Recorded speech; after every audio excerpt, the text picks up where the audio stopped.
What's going on, guys? Welcome back to another video. As you guys can tell by the title, I bought another Infiniti G35 Coupe. Now this vehicle looks really good at this point, but let me take you guys back to the beginning and show you guys what I had to do to get this vehicle in this condition. Now I will say I bought this car for $2,200, so I'm hoping to make around $6,000 after I finish fixing this car. So without any further delay, let's get right into today's video. Previously. So this right over here is a 2006 Infiniti G35 Coupe. Bought it for $2,200, and the things that are wrong with it are has a bad crankshaft sensor or a bad ECU. Something electrical is wrong with this car. So I'm gonna try to fix it. I think it will be an easy fix, but you never know, it might turn out to be something complicated. For now, what I want to do is reset the idle, because it is idling pretty high. Let's see if it'll turn on. 151,000 miles. So those are clear indications that the crankshaft sensor, or at least something along with the crankshaft sensor, is acting up. But I'm gonna go ahead and reset this idle, because it is idling pretty high and it surges up and down. So I'm gonna go ahead and do that off camera.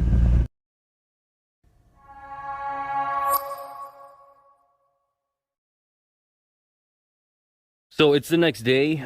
Yesterday I couldn't really figure out the problem with this vehicle. I wasn't able to reset the idle, and I can't hear the throttle body motor kind of move around when you turn off the vehicle. This is an aftermarket throttle body that somebody installed. I'm gonna remove that, put the OEM throttle body on, and see if that changes anything. I'm also gonna lift up the vehicle and inspect the crankshaft position sensor and see how it's mounted. It is very critical to mount that sensor correctly, and there should be a special bolt that crankshaft sensor uses to center it properly. If it's an aftermarket bolt or not the original bolt, you could run into issues like what we're having here. The problem with this vehicle is that the person who had it was just kind of throwing parts at it. So they put new crankshaft sensor, they put new throttle body, new camshaft sensors, oxygen sensors. They took out the transmission and put a new flex plate because they thought that was causing the crankshaft code. But sometimes it could be something very simple, and you know, all you got to do is just kind of have experience basically to figure out what it is. I'm gonna go ahead and try to fix this car. Hopefully I can. So I have a OEM throttle body here. I'm gonna remove this guy, and I'm also gonna check to see if everything else is good as far as the wiring goes. So yeah, this is pretty simple to do. Just these clamps here are in the way, and then I'll install this guy on here. So this right here is the aftermarket throttle body. This is OEM. They look a little bit different as far as design goes. This is a little bit lighter than the OEM.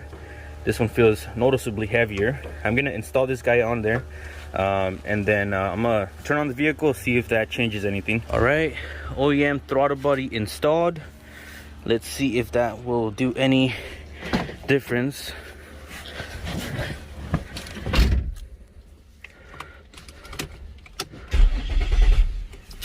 It's probably still gonna start.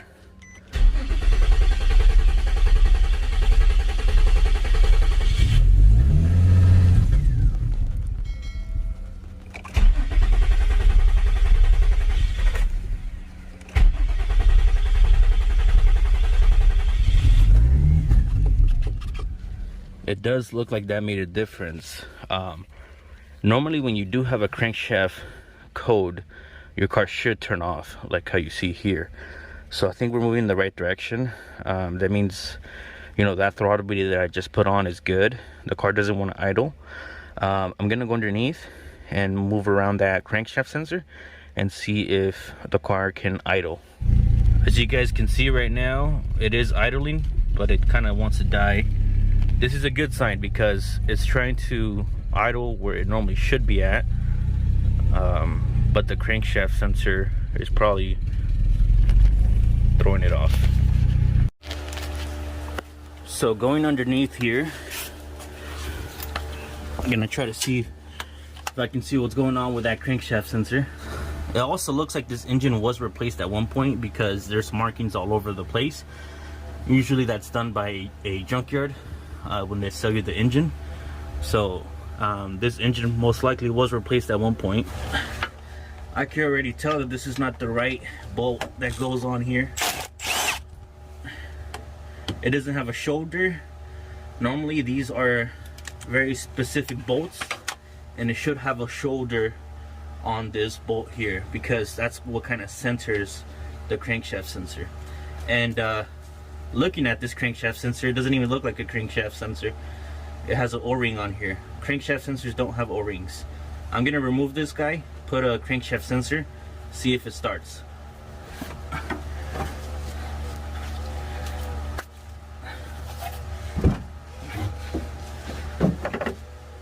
This is a crankshaft sensor. It doesn't have an O-ring. I'm gonna put this on here and see if this fixes it.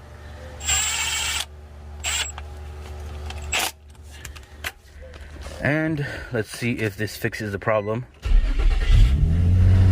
Well, what do you know, guys? Wow. Isn't that crazy? All this car needed was a correct crankshaft sensor, a OEM throttle body, and you have a running and driving vehicle. And I bought this car again for $2,200. I'll probably resell it for like $6,000 or $7,000. And all it needed was just those two things, and I didn't really have to pay anything for that because I have all the parts here. So pretty happy about that. I'm gonna let this guy idle. It should drop back down to normal idle, but I'll probably reset the idle regardless and take it out for a spin. All right guys, so everything is looking promising. I did start the vehicle and it did idle a lot better. However, when I would accelerate, I noticed that the engine would kind of cut off. So I figured this aftermarket mass airflow sensor is not compatible or is not good.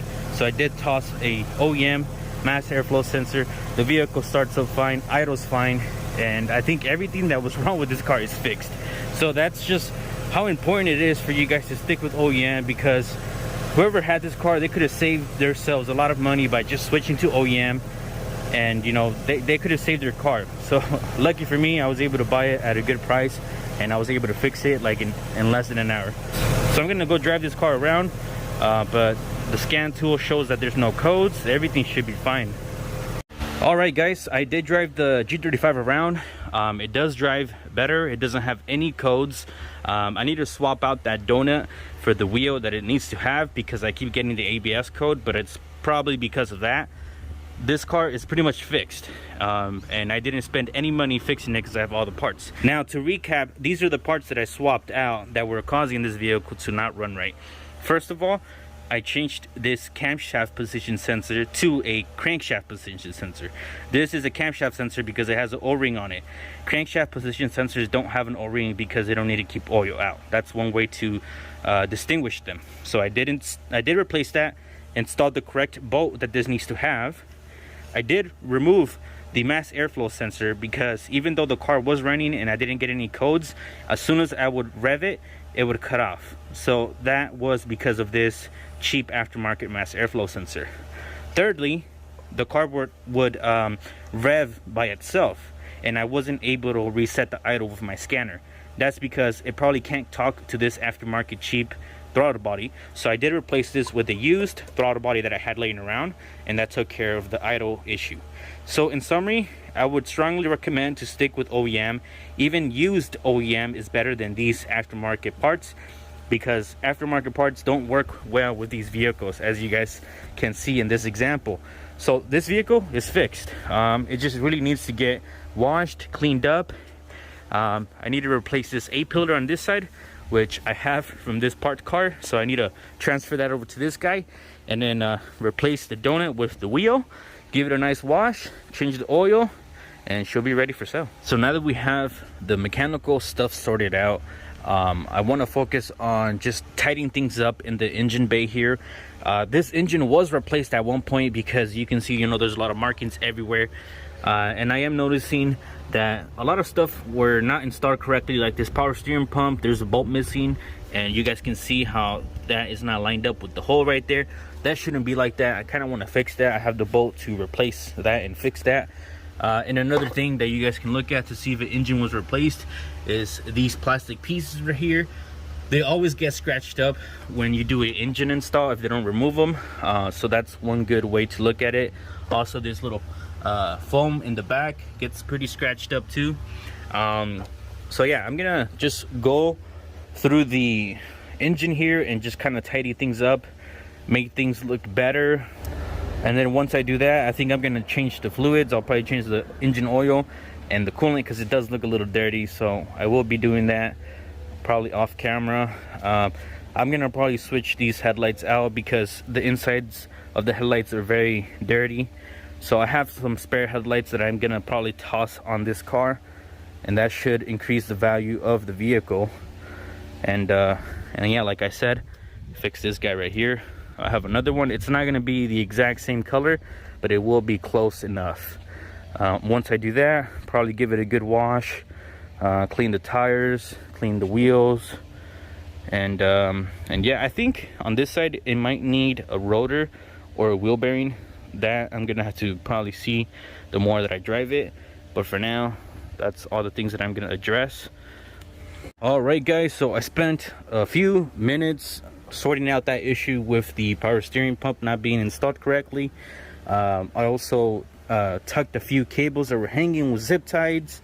I still need to remove the headlights, so I am gonna probably do that next year, and I'll put different headlights because these don't even have ballast in them.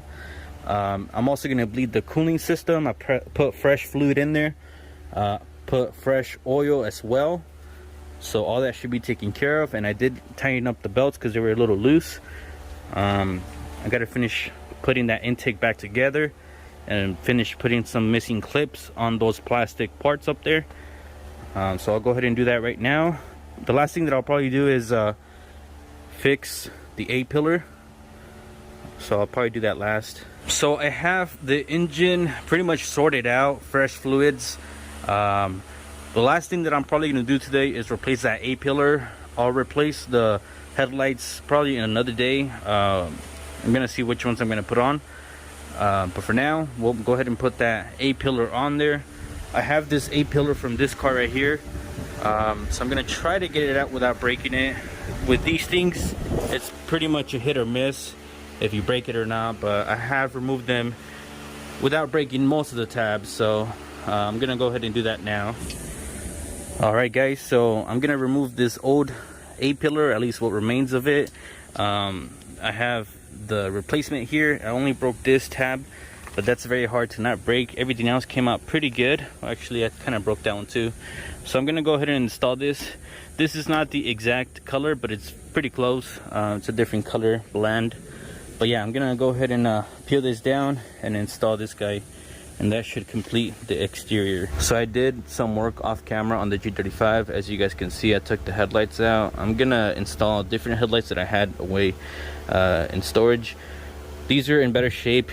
They are gonna need a polish, which I'm gonna do right now, and then I'll install those on. And once I have that ready, I think the car will be ready for sale. I just gotta clean it up, and yeah, she'll be good.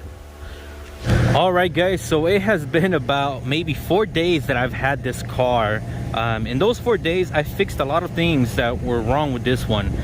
Mainly the issues that were preventing it from running good, which were the crankshaft sensor, throttle body, and the mass airflow sensor. I think this vehicle will need some suspension work, like shocks, and maybe lower ball joints. So that will be something that the next owner of this vehicle will need to address. It will also need brakes in the near future, but at this point I'm not looking to put more time or money into this vehicle. I'm gonna post it up for sale. It will probably sell pretty fast. My M35 that I had, I sold it like in 2 hours, so we'll see how long this car sits in my driveway. I really don't think it's gonna take longer than a week. Overall, this car runs and drives really good, and it's in pretty good condition. There is some dings on the body, but nothing too crazy. The AC blows ice cold. The engine bay looks clean. Overall, the body is not terrible, but it's not like mint, I would say. It is a clean title, so I'm excited to see how fast it sells. I always like working on these cars because you know, they always look a lot better when I'm done with them than when I first get them. If you guys remember, this car was filthy when I first got it, and it wasn't running at all. I don't like selling cars that are not working, so I always try to do my best and be responsible when it comes to buying and selling cars. I don't want the next person that buys a car to deal with issues when I could have fixed them. So yeah, this vehicle is pretty sorted at this point, so it's gonna go up for sale. If you guys did like today's video, make sure to give it a thumbs up. Consider subscribing for more G35 content coming your way. I'll see you guys all in the next video. Peace out.